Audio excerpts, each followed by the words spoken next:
Bonjour à tous, bonjour mes amis, j'espère que vous allez bien. Alors aujourd'hui je vais vous faire une vidéo assez pratique sur un sujet à mon avis assez important qui est l'amélioration de votre apprentissage, l'amélioration de votre développement personnel. Alors tout le monde sait que durant la vie, on est en perpétuel apprentissage. Et il y a des événements d'apprentissage qui sont plus importants et ont un plus fort impact, qui sont par exemple la formation ou certaines expériences qui font qu'on passe d'une connaissance de quasi 0% à quasi complète après cet apprentissage. Sauf que le plus gros problème, c'est que les semaines qui suivent, eh bien, on perd en connaissances pour se retrouver à peine plus ou moins 10% de connaissances supplémentaires après une période d'1 ou 2 mois. Donc, vous avez compris que l'idée, c'est de gagner en efficacité et de garder un niveau de connaissance important après cette période. Et pour cela, en fait, l'idée principale est de corriger certaines erreurs qu'on fait automatiquement. Ces erreurs sont assez simples, mais sans se rendre compte, on les fait en permanence. Certains d'entre nous les ont identifiés et c'est tant mieux, mais d'autres continuent à les faire. Les voici. J'en ai sélectionné 5. La première, qui est à mon sens la plus importante, c'est de ne pas définir d'objectif de but. Alors qu'est-ce qu'un objectif? Un objectif, c'est tout simplement une envie, un désir, voire même un rêve, mais un rêve réaliste, avec un délai, une échéance donnée. D'ici à la fin de l'année, je vais pouvoir réaliser ceci, cela. D'ici 1 an, je vais pouvoir avoir ceci, cela. Donc vous avez bien compris qu'il faut qu'il soit réaliste et limité, borné dans le temps. Alors, si vous avez comme objectif, par exemple, d'avoir plutôt la richesse de Bill Gates à la fin de l'année, bien sûr que ce n'est pas évident et ce n'est pas réaliste. Et pourquoi? Parce que tout simplement Bill Gates lui-même, lui a fallu 10 ans pour commencer à être millionnaire et 10 ans de plus pour être milliardaire. Je vous rappelle qu'il a commencé son entreprise à l'âge de 15 ans. Donc tout ça pour vous dire, très important d'être réaliste. Un de mes objectifs actuels, c'est de pouvoir mettre une vingtaine de vidéos comme celle-ci sur ma chaîne YouTube d'ici à la fin de l'année.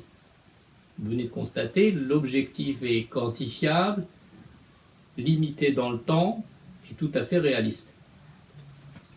Un autre cas pratique que j'ai vécu et qui à mon sens va vous donner l'essence même de l'importance de se mettre des objectifs en tête, c'est celui que j'ai vécu en 2007. J'étais parti en Angleterre pour apprendre la langue, l'anglais, et j'avais un niveau assez faible, j'étais sur une échelle de 9 à 3. Et mon objectif en tête, dès mon arrivée en Angleterre, c'était d'atteindre le niveau 6 au bout des 5 mois. Eh bien, le fait d'avoir mis cet objectif en tête, de m'avoir répété à chaque fois si il faut que j'y arrive, etc., eh bien je me suis mis dans un processus d'engagement, de plan d'action, d'agir en permanence pour l'apprentissage. À la fin des 5 mois, eh bien mon niveau était de 6,5. Voilà comment on passe d'un objectif à une véritable réalisation, simplement en le définissant. Deuxième erreur, c'est de ne pas prendre des notes. Alors, on se dit, de toute manière, moi, mon apprentissage, je viens de l'avoir, j'ai une très bonne mémoire, pas besoin de prendre des notes. Eh bien, c'est une grosse erreur parce que votre subconscient n'aime pas le changement.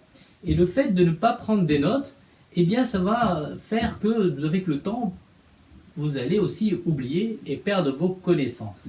Alors qu'en notant, ce qui se passe, c'est que vous allez mettre en pratique votre vision, votre toucher, et puis votre mémoire pour pouvoir ancrer cela sur papier. Alors faites-le sur un calepin comme celui-ci, ne le faites pas sur des papiers volants A4 parce qu'avec le temps, ils vont se perdre, ils vont se disperser, ils ne seront pas dans l'ordre, alors qu'un calepin comme ça se range, vous avez la chronologie, vous avez tout noté comme il faut.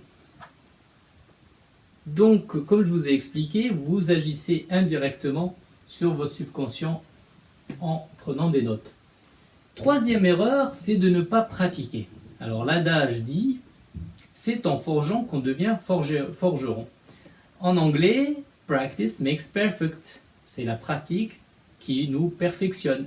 Donc vous avez compris qu'il est très important de pratiquer, et pratiquer dès le lendemain de votre apprentissage, dès la minute qui suit ou l'heure qui suit.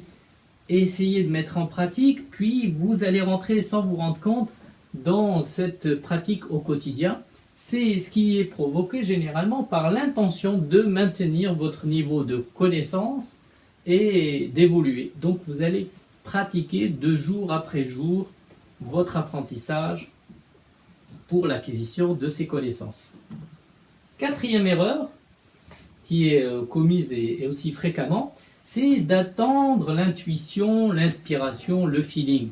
Se dire oui, mais de toute manière, c'est pas tout à fait le moment, j'ai pas encore l'inspiration, bon, de toute manière c'est là, j'ai bien acquis ces connaissances, je les ai même notées, ça va se passer.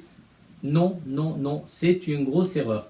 Il faut faire l'effort de la mise en pratique immédiate. Dès le jour même, le lendemain matin, mettez-le en pratique. Parce que si vous attendez l'inspiration, le feeling, eh bien, il viendra sûrement pas. Parce qu'ici, il n'est pas arrivé le premier jour. Pourquoi arriverait-il le lendemain ou la semaine d'après? Vous allez attendre et en attendant, vous perdez vos connaissances encore une fois, jusqu'au moment où vous ne vous souvenez plus et du coup, vous ne ferez plus. Donc, encore une fois, n'attendez pas. Vous avez compris qu'ici, c'est un synonyme de la procrastination. Enfin, la cinquième erreur, c'est de ne pas faire de suivi, d'analyse, d'auto-évaluation ou de feedback. Alors, encore une fois, donnez-moi vos feedbacks suite à cette vidéo pour que je puisse m'améliorer. Eh bien oui, lorsque vous analysez un petit peu ce que vous avez fait, lorsque vous analysez votre travail, votre pratique, votre apprentissage avec le temps, eh bien vous vous améliorez. Ça s'inscrit aussi dans une démarche d'évolution et de maintien de vos connaissances. En conclusion, je dirais qu'il faut essayer, je dis bien essayer, d'être acteur afin d'éliminer vos erreurs au quotidien suite à un apprentissage. C'est ce que je peux dire et il est essentiel pour vous de rentrer dans ce genre de démarche si vous voulez vraiment gagner en efficacité et réaliser des choses réussites dans votre vie. Donc voilà l'essentiel de ce que je voulais dire aujourd'hui. Bien évidemment, vous avez compris que suite à cette vidéo, je vais encore pouvoir détailler ces points-là dans d'autres vidéos et ainsi que d'autres sujets connexes à cela. Et j'irai un peu plus loin. Donc n'hésitez pas, si vous avez des questions ou des commentaires, à me les faire.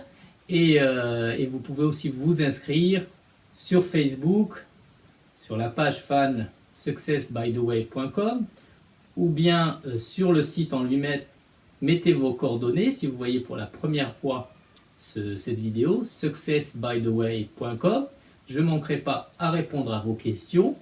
Donc j'ai été plus que content de vous avoir présenté tout cela.